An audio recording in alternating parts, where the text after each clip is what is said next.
sudah punya karyawan minimal 1000. Revenue, Kak, dia bilang amin dari tadi. Revenue tahunannya adalah 1 triliun. Orang tuh gak percaya muka ya. Gak apa-apa, kalau kan orang yang optimis adalah yang membuktikan. Tampil. So what next? Selanjutnya apa? Kamu sudah menjadi seorang pengusaha. Kamu sudah punya karyawan. Sebanyak itu kamu bisa membuka lowongan pekerjaan. Penghasilan kamu sudah sedemikian. What next? Udah cukup segitu saja atau apa sebenarnya yang kamu tuju dalam hidup? Ya kalau untuk di kehidupan, kalau untuk duniawinya insya Allah sudah cukup. Tapi yang sudah kita ketahui kalau manusia itu tidak ada kata cukup ya. Nambah. Tapi kalau untuk bapak cukup 1 saja. Kalau untuk kedepannya, kalau sudah mencapai semua yang kita inginkan tadi, kita perbanyak amalan untuk akhirat kelak ya. Untuk akhirat kelak, amalannya apa? Ini ceritanya macam kena jebakan pertanyaan sih. Jadi amalannya itu ya seperti sholat rawatib. Itu wajib ya, wajib kan? Buat apa kita bersedekah tapi kita nggak sholat? Jadi mandiri baru mau sholat rawatib kalau udah punya perusahaan.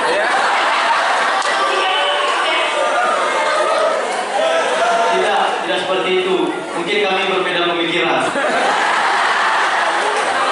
Kalau untuk sholat itu, insya Allah sudah mulai dari kecil sudah diajarkan oleh orang tua. Tapi kalau untuk yang ditanyakan tadi, kalau kita sudah memiliki semua yang diinginkan, yang kita perbanyak saja dengan bukan hanya sholat, kita bersedekah. Kalau ada duit kita bangun masjid, ya kan? Kita wakafkan, kita berikan orang umroh insya Allah. Baik, kalau begitu pertanyaannya kita tarik sekarang mundur ke sekarang 2019. Apa kelebihan dan kekuranganmu sekarang? Sehingga kamu orang yang paling tepat nanti di pabrik semen, punya karyawan 1000, revenue tahunnya 1 triliun, kamu orang paling tepat membangun masjid yang tiap hari Jumatnya ngasih makanan gratis misalnya. Kenapa kamu orang yang paling tepat? Apa kelebihan dan kekuranganmu sekarang? Kita ngomongnya kekurangan dulu ya. Yeah. Kalau kekurangannya banyak, manusia itu nggak ada yang sempurna. Betul. Kalau kekurangannya itu salah satunya makanya Henry kuliah itu memahami semua manajemen yang ada di konstruksi itu sendiri. Dan ya tentang ilmu kita harus banyak menggali lagi.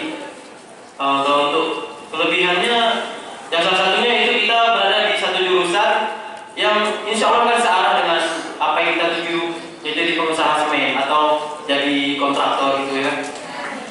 Amin. Kalau kelebihannya adalah karena Handri kuliah di teknik sipil, berapa orang anak teknik sipil di Politeknik? Ada berapa ratus? Di teknik sipil? Teknik sipil. Kalau di Politeknik sekitar 500. Berarti ada 500 orang yang akan jadi sainganmu kalau kamu berpikir bahwa hanya karena kamu teknik sipil kamu orang paling pantas. Tidak begitu juga, tapi kita melihat peluang. Karena kita di sini seperti yang dikatakan tadi, pengguna sosmed di dunia kita ketiga. Maka dari itu kita harus mencari peluang dari luar, mencari segala macam lah.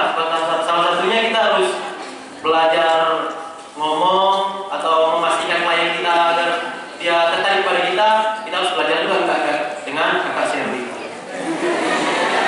Baik, Henry, kamu punya Instagram? Punya ya?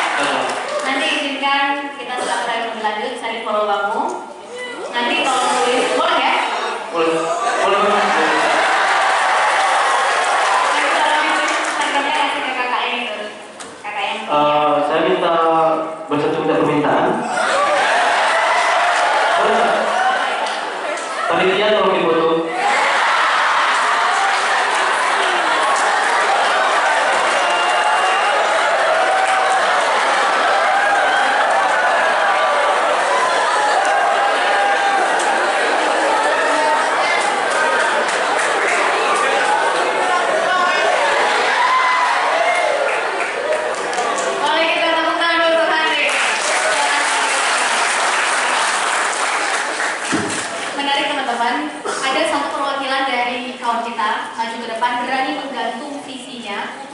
Sudah kita coba breakdown. Teman-teman ingat nggak tadi berapa kali tanya pertanyaan kenapa, apa, bagaimana, kenapa lagi? Ingat? Berapa kali? 5 kali. Biasanya jawaban pertama, saya ingin jadi pengusaha, saya punya pabrik semen. Biasanya ego yang keluar, saya ingin menjadi presiden, saya ingin menjadi sebut saja apa. Breakdown, tanyakan, ada teori 5 why, tanya 5 kali kenapa mau jadi pengusaha? Karena saya ingin sebut apa lagi, kenapa saya ingin itu. Kamu sudah sampai di titik itu 15 tahun kemudian, so what's next? Selanjutnya apa yang kita sebut? Saya akan beribadah, ibadahnya dengan cara apa? Kemudian mulai tersebut. Jadi kalau mau kita tarik antara jawaban kedua dan kelima, kurang lebihnya tadi ada satu insan, ingin bermanfaat bukan hanya di dunia tapi juga nanti ke akhirat. Membuka lapangan kerja tadi awalnya pertanyaan kedua, jawabannya adalah ingin bisa ngasih kebermanfaatan buka lapangan kerja. Pertanyaan keempat dan kelima jawabannya juga adalah tinggal perbanyak bekal saya nanti ke akhirat dengan bangun masjid, dengan tadi sudah disebut, kita semua juga sudah lihat. Miliki dulu itu teman-teman, tujuan apa sebetulnya yang menjadi visi teman-teman. Teman-teman ingin melihat ke depan seperti apa yang teman-teman jadikan cita. Miliki dulu cita dalam hidup, visi dalam hidup. Mereka yang tak punya visi dalam hidup akan bekerja untuk orang lain, memenuhi visi hidup orang lain. Miliki tujuan dalam hidup. Mereka yang tak punya tujuan dalam hidup akan dibayar oleh orang lain, memenuhi tujuan hidup orang lain. Syukur kalau tujuan hidup kita dengan orang yang kita bekerja padanya itu searah, sewarna, sejalan, tak ada masalah. Kita bekerja di waktu yang bersamaan, kita juga memenuhi tujuan hidup kita, visi hidup kita. Bagaimana kalau tidak? Satu kali hidup, umur pun singkat, habis untuk memenuhi visi hidup orang lain. Visi hidup kita abaikan. Miliki dulu. Pulang dari sini teman-teman coba tanya ke diri sendiri. Kemudian breakdown, apa sebetulnya teman-teman ingin lihat ke depan? Teman-teman inginnya seperti apa? Visinya apa? Setelah tahu, tarik. Teman-teman punya waktu berapa lama? Kemudian analisa. Sekarang saya adalah mahasiswa. Silakan diisi sendiri. Jurusannya apa? Semesternya berapa? Kelebihan saya adalah saya orangnya visioner. Saya berani mau mengakui kesalahan saya cepat beradaptasi. Misalnya. Kekurangan saya adalah saya tidak efektif dalam bicara. Saya masih misalnya malu-malu, saya dalam hal ilmu teknologi saya masih gaptek. Sehingga kita tahu dalam kurun waktu 10 tahun apa yang harus kita persiapkan. 5 tahun pertama saya selesai dulu dengan diri saya, pendidikan saya, ego saya. Saya temukan siapa kawan-kawan yang sekiranya visi setujuan dan mereka. Karena bergerak tak mungkin sendirian teman-teman, harus bersama-sama. 5 tahun kedua saya mulai mencari mentor. Karena saya nanti ingin bikin perusahaan saya sendiri, saya mulai tetapkan dulu dengan notaris, tetapkan dulu PT-nya apa, mulai. 5 tahun ketiga saya mulai mencari investor mana yang mau menanamkan modal dari perusahaan saya. 5 tahun keempat, setidaknya saya sudah buka cabang. 5 tahun kelima, gap saya dengan tujuan saya tadi setidaknya sudah semakin dekat, sudah semakin tipis. Miliki dulu untuk semua itu teman-teman, baru kita mulai strategiskan semuanya. Yang jelas setelah memiliki visi, kemudian kita breakdown, setidaknya ada tiga hal yang ingin saya sedikit berikan, sedikit sharing berdasarkan pengalaman yang masih sangat singkat ini. Berkaitan dengan apa yang tadi ditanya. Pertama adalah cari kawan-kawannya, mereka yang sevisi, mereka yang tujuannya sama. Cari kontrol sosialnya. Kadang-kadang anak-anak muda ini senangnya anak mengentai ayam, betul ya? Awalnya semangat, terus tunggu aja beberapa lama kemudian sudah lupa dengan tujuannya sebetulnya apa. Miliki kontrol sosial, mereka yang tujuannya sama, visinya sama, mereka yang mengarah ke depan citanya sama. Sehingga ketika berada di bawah, merasa gagal, kalah, kok saya nggak sampai ke tujuan, sudah berada di bawah, akan ada kontrol sosial kita. Stop. Andri udah cukup lele-lelenya, cukup merasa gagal, cukup merasa di bawah. Tujuan kita sana masih jauh. Ayo kita lakukan lagi. Akan ada yang menurunkan tangannya. Visinya sama, tujuannya sama. Ketika berada di atas, langsung pertanyaan selanjutnya dipuji-puji, semua orang membicarakan jadi buah bibir, follower banyak, mulai ego, jumawa, tinggi hati, sombong. Nanti akan ada kawan kontrol sosial kita yang bilang, stop, Sally, udah cukup. Tujuanmu bukan di sana, tujuanmu di sana masih jauh. Ayo kita mulai lagi karena dia menepuk bahu kita. Sehingga ketika berada di bawah tak terlalu merasa rendah, ketika berada di atas tak terlalu merasa tinggi. Kita punya kontrol sosialnya, terus on the track, prosesnya kita nikmati. Sangat terukur. Kemudian yang kedua adalah cari komunitasnya. Bergaul dengan penjual minyak wangi sedikit-sedikit dapat wanginya. Bergaul dengan pakaian besi sedikit-sedikit dapat bau besinya. Bergaul dengan para pengusaha sedikit-sedikit dapat bagaimana mereka melihat peluang. Bergaul dengan mereka yang kritis sedikit-sedikit dapat bagaimana mereka membangun mindset dan critical thinking-nya. Cari komunitasnya teman-teman. Yang jelas komunitas bebek dengan komunitas Raja Wali ini dua hal yang gak akan pernah bisa bersatu. Gak akan pernah bisa. Mindsetnya beda, habitnya beda, pola pikirnya beda, karakternya beda, cara mengambil tindakan juga beda. Pulang dari sini coba teman-teman tes. Cari satu bebek, cari satu Raja Wali, kurung dalam satu sangkar, tunggu gak sampai 30 detik, masing-masing sudah cari posisi masing-masing. Raja Wali itu di atas teman-teman. Sekali kalian mangsa, dia akan fokus, datang momentumnya, dia turun, dia cengkram. Kalau nggak dapat, meleset sedikit. Kalau bebek gimana habitnya? Ngikon, satu ke sana, semua ikut ke sana. Satu belok ke sana, semua ikut belok. Mau tangkap bebek, tangkap saja bebek paling terakhir, sama dengan kita sudah dekat dengan komunitas bebek. Ini dua komunitas jelas beda. Karakter, mindset, habit, semuanya beda. Teman-teman ingin jadi Raja Wali, stop berpikir sebagai bebek. Teman-teman ingin jadi bebek, jangan mimpi jadi Raja Wali. Cari komunitasnya. Yang ketiga yang bisa saya sampaikan adalah cari mentornya. Seorang bijak pernah mengatakan, kurcaci yang berdiri di pundak raksasa bisa melihat lebih banyak, bisa melihat lebih luas dari raksasa itu sendiri. Kita lah kurcaci itu. Anak muda, minim pengalaman, sedikit ilmunya, kita lah kurcaci itu. Cari raksasanya. Teman-teman pengennya nanti berbisnis, cari mentor bisnisnya. Teman-teman senangnya dalam dunia apa? Dakwah, cari mentor dakwahnya, cari dai yang sudah duluan masuk, punya pengalaman sesuai dengan karakter teman-teman. Teman-teman senangnya apa? Politik, cari mentor politiknya. Kak, saya senang pendidikan, nanti mau bikin yayasan, cari mentor pendidikannya. Mentor akan mempercepat proses teman-teman yang harusnya pekerjaan selesai 5 tahun, bisa selesai dalam 2 tahun. Mentor akan mempercepat akselerasi teman-teman, harusnya selesai 1 tahun, bisa selesai dalam 6 bulan. Mentor akan mengingatkan, Andri, jangan pakai jalan yang ini, di ujungnya ada jurang, pakai jalan yang ini saja, lebih cepat sampai. Sari, jangan pakai jalan yang ini, banyak kerikilnya, berat, kamu gak akan kuat. Bukan gila ya, pakai ini saja, lebih fokus, kamu lebih cepat sampai. Cari mentornya teman-teman. Yang jelas, kalau ditanya ke anak muda, kapan harus bergerak? Maka sebetulnya sekarang persiapan yang paling pantas untuk kita semua. Ibaratnya seorang yang belajar berenang, kita bisa memilih mau belajar berenang di kolam renang atau di lautan bebas.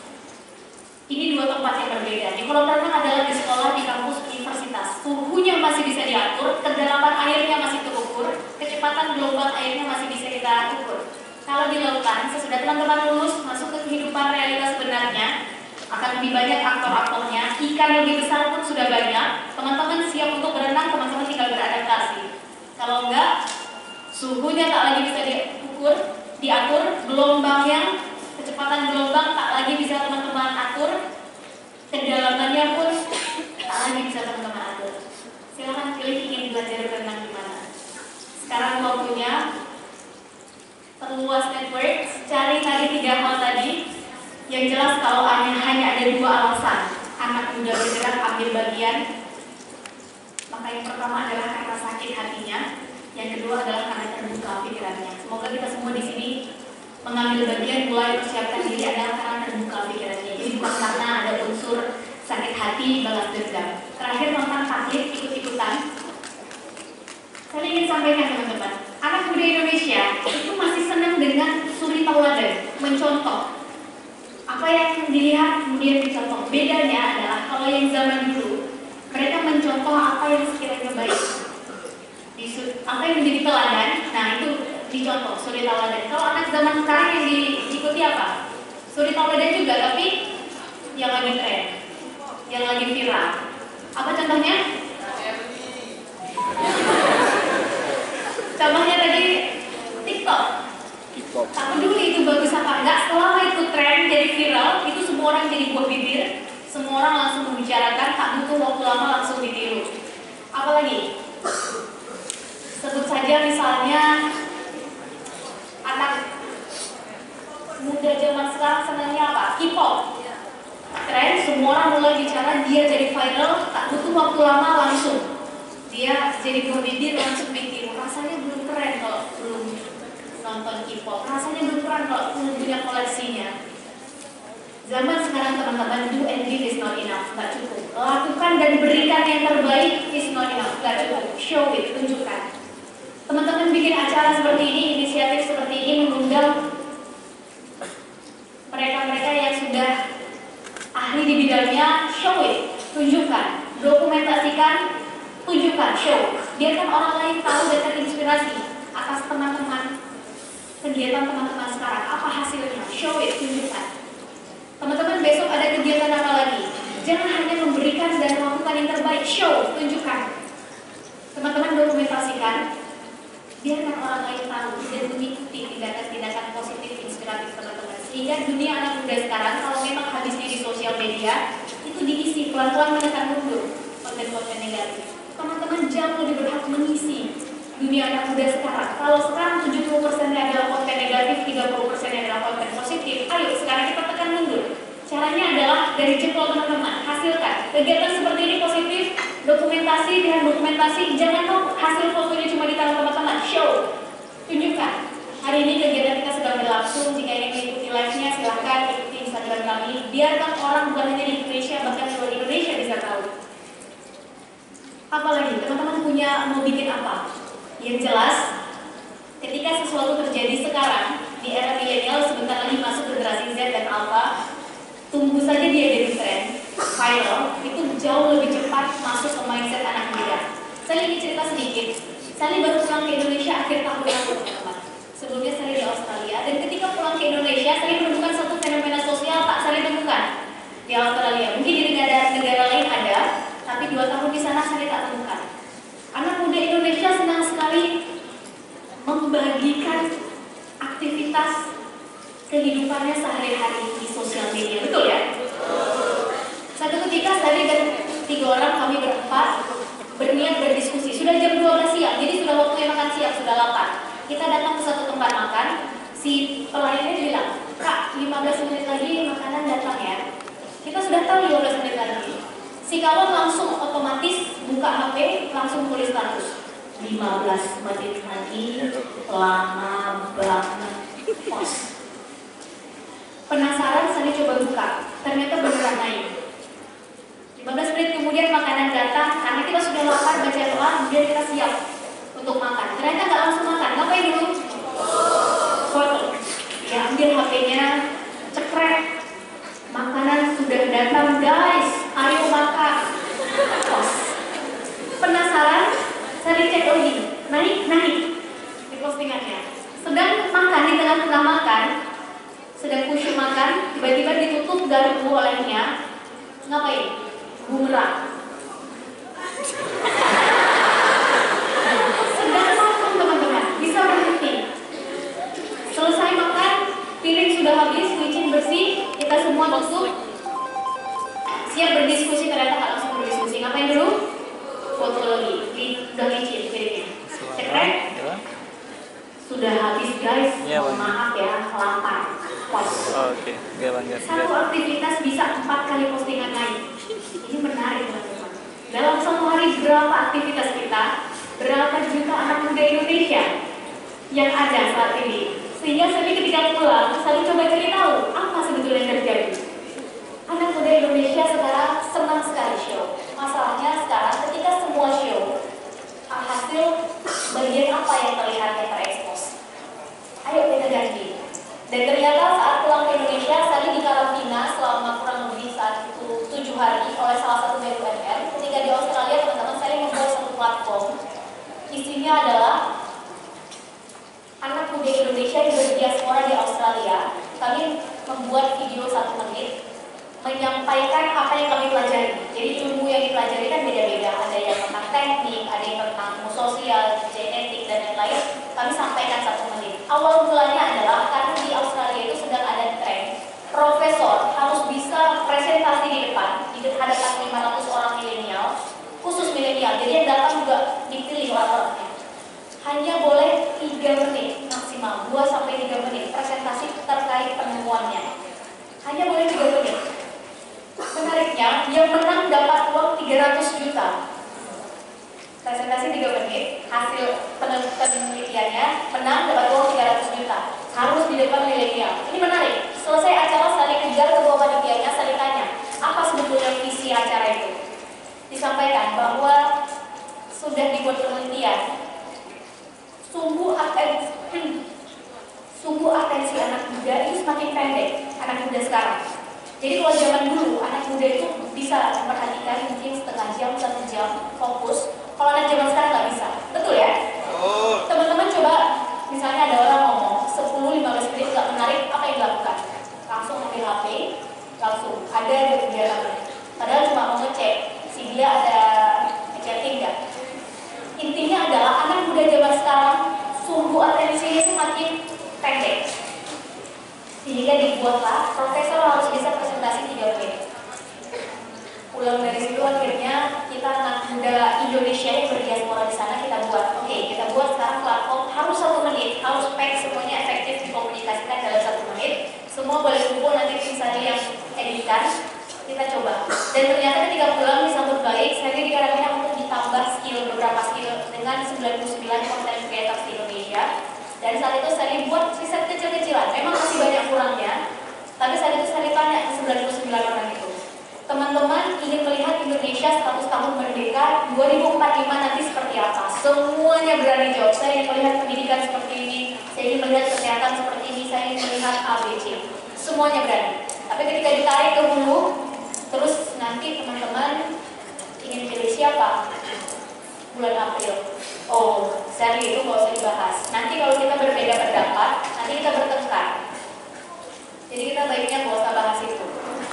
Ruang diskusi jadi tertutup karena anak muda takut berbeda pendapat. Ini menarik.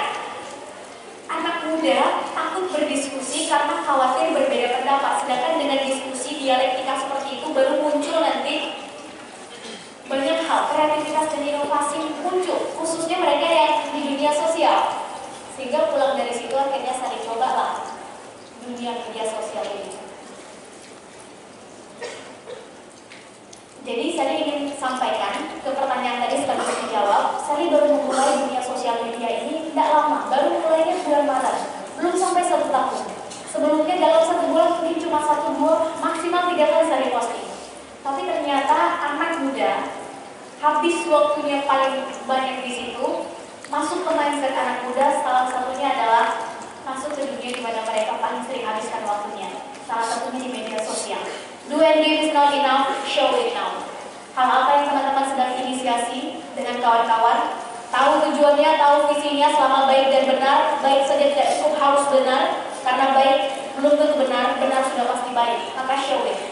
Biasanya langkah pertama akan sangat berat. Banyak orang bicarakan, banyak orang meninggalkan, banyak orang mulai menjauhi. Tapi kalau sudah tahu standarnya tadi, sampai ke benar, toh teori kapal ini, tarik Indonesia dengan kapal ini juga sudah membuktikan. Hal pertama yang dia lakukan ketika sudah memutuskan untuk berperang adalah dia bakar kapalnya sendiri, sehingga tak ada lagi alasan untuk kembali. Satu-satunya yang ada di hadapan dia adalah ikut berperang. Kalau mati syahid, kalau pulang bawa pahala syahid. Anak muda jangan mau setengah-setengah. Putuskan, kemudian Terakhir saya ingin tutup sesi ini karena katanya tadi sudah harus dipercepat. Saya hanya ingin menyampaikan teman-teman bahwa kita anak muda jelas masih banyak kekurangannya. Maka mari sama-sama kita perbanyak. The more we learn, the more we earn, the more we return. Semakin banyak kita belajar, semakin banyak kita mendapatkan, semakin banyak nanti kita bisa memberi.